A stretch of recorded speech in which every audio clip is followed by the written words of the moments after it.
everyone out there. Welcome back once again to Richard's Toy Room, and once again to another model kit review and build. Today we have round 2, AMT's Plymouth Prowler. Now this was a pretty cool vehicle. I remember when these came out. I should have done a little bit of research before I opened my mouth and started the video, but I believe these came out in 1999, if I'm not mistaken. Maybe 1998, somewhere around there anyway. And they're a retro roadster it was inspired by the hot rods that people used to turn like 1930s cars into back in like the 50s and early 60s. And I don't know if this is a good car or not. I know they were pretty popular. I remember seeing them. You don't really see them too much anymore. But I thought they were kind of cool. And if you notice, they does also have a little bit of flavor of the PT Cruiser, which, trivia time, was originally supposed to be a Plymouth. But since Plymouth was on its way out, they brought it out as a Chrysler. PT, I think, actually stood for Plymouth Truck, if I'm not mistaken, originally. Or at least that was a story that I've heard. Anyway, going off topic. So here's the box. This is a snap kit, so there's not that many parts in here. But just because it's a snap kit doesn't mean it's a crappy kit. And if you put a little bit of effort into, especially modern snap kits, you can make them look pretty good. I mean, it doesn't need any painting, but I'll probably at the very least clear coat the body and maybe some of the other parts and do a little research and see if the colors that they molded, this is molded in 4 colors of plastic, and see if they molded it in the proper colors of a real purple Plymouth Prowler, and go from there. So, I mean, the seats they've molded in like a dirty white kind of color, and I'm thinking they might be black, but again, getting ahead of myself there. We'll find that out eventually. But here's the box. It shows you the picture of the completed kit, and this one shows you a picture of I think that's the actual car.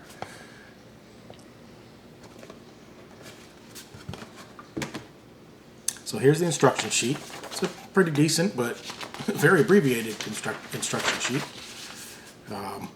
You can see like these giant pictures. One step, another step, final steps. Not a whole lot to it, which I'll prove to you by showing you not just some of the parts that comes in the kit, but all of the parts.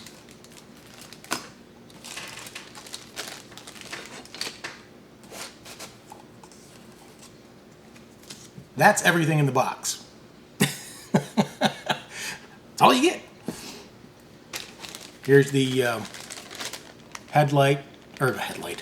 the windshield.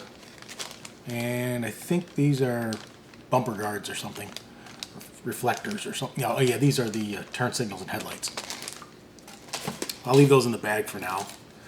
And then you get 2 metal axles and 4 screws to hold the kit together. I like the kits that come with screws. They seem to fit together better, like they're engineered better that way.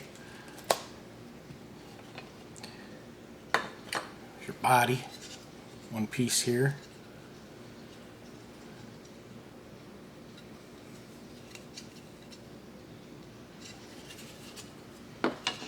Floor pan. It does have some detail on it. Obviously the hood does not open, so there's no engine to build or show, and everything back here is all one piece, all molded in exhaust and the axle and all that stuff. And here's your looks like your front fenders, I guess that's the rear bumper, some mirrors, and you got your dashboard and door panels. Not sure what that is. Maybe a dashboard? No, not going to be the dashboard. Dashboard's here. Some part for something. And you got these two black parts. I think these are the front suspension. And of course your rims. One piece, no backs. Steering wheel. I believe that's a bumper. Yeah, because there's the other one over here on this one. And probably the front and rear bumpers, the seats, and the interior bucket. And then this little set of decals here that I'll probably use a lot of these because they give you like the gauges, license plate, some emblems, running lights, and some Prowler logos. Doubt if I will use these ugly flame stripes or whatever they are. That's it. So whatever I do, even with detailing, it should be a pretty quick build. So I thought I'd do that for a change. Plus, I like to change them up as I do the kits. I don't like to do something one right after another, like from like especially the same year usually. But I usually don't like to do like the same style or decade.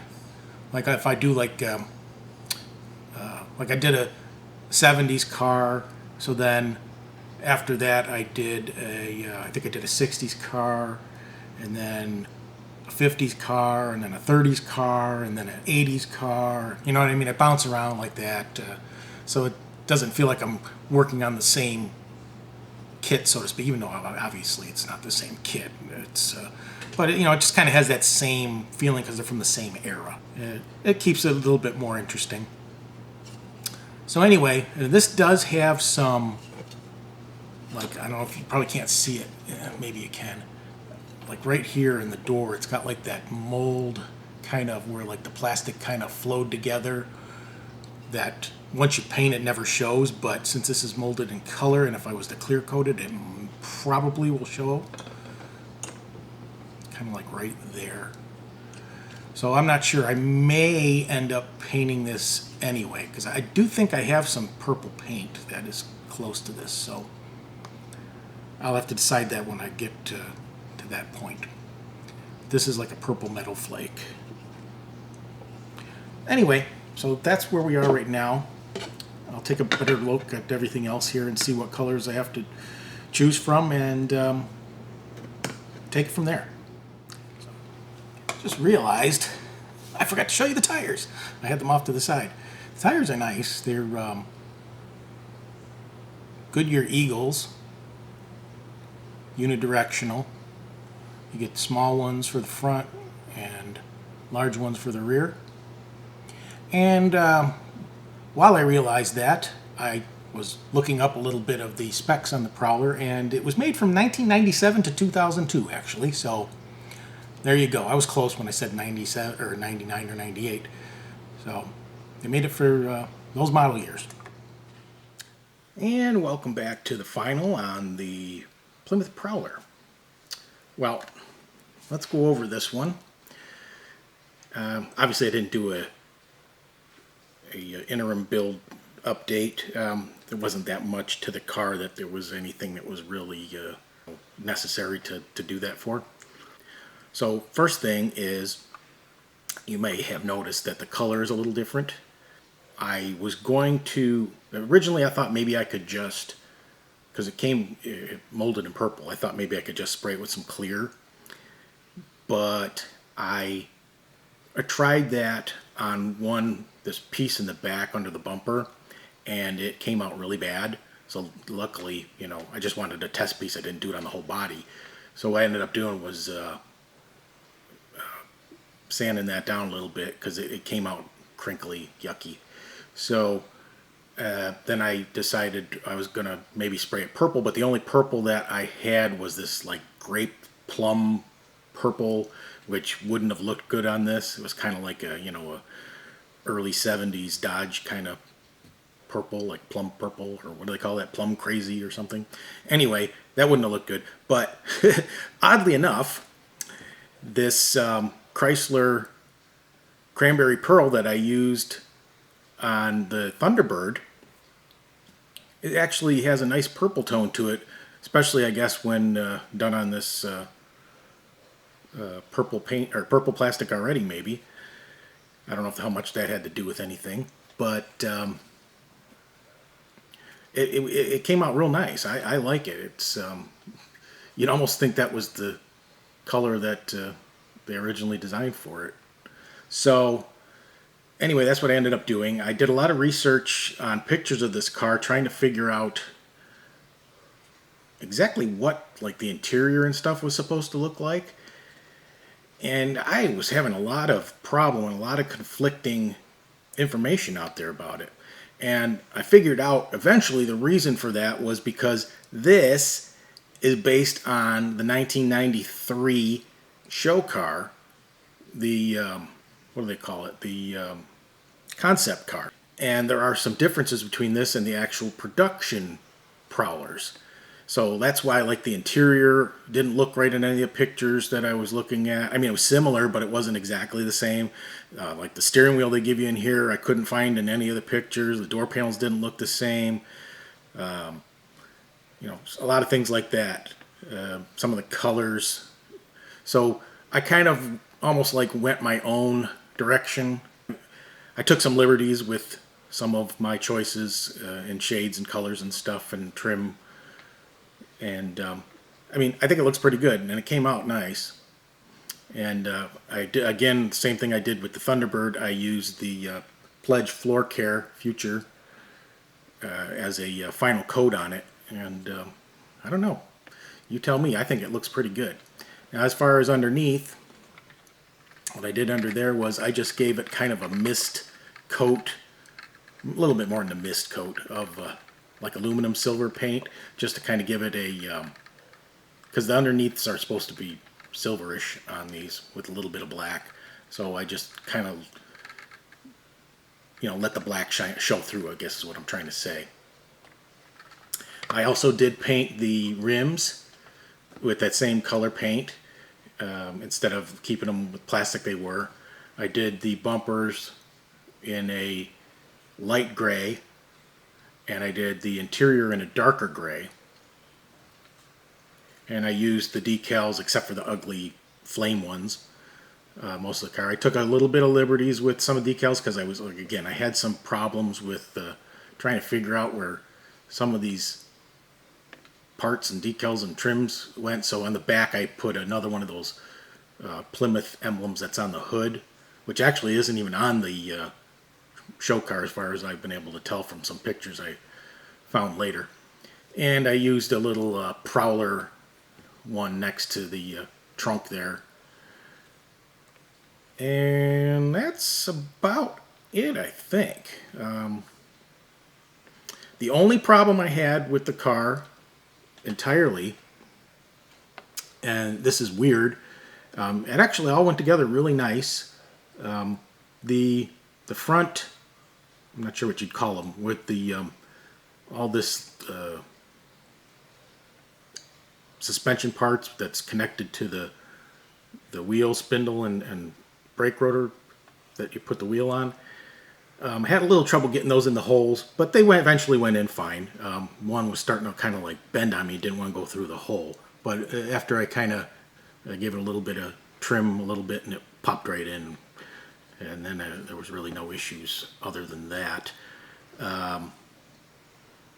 The only other problem I had was, and this would be a issue if you were a kid trying to build this and you thinking you're doing a snap kit.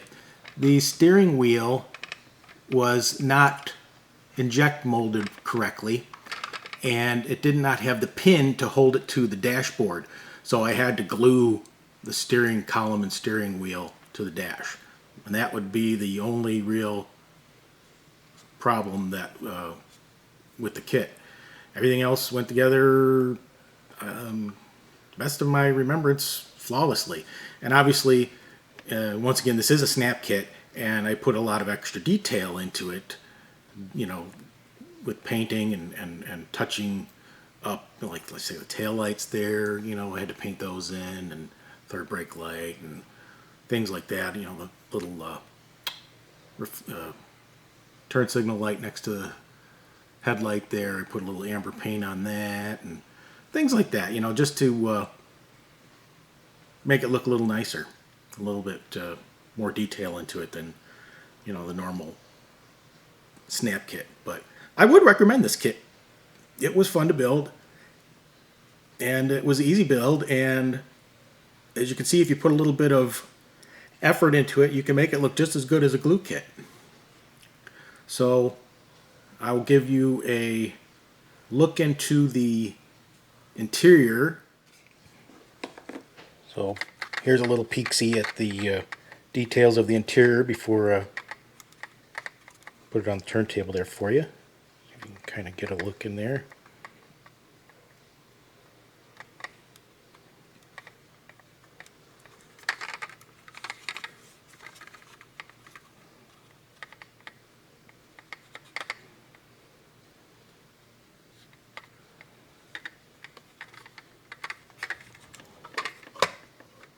Yeah, I think there's not much more to say about it. I'll just turn the turntable on and adjust the camera just a bit and give you that final 360 reveal.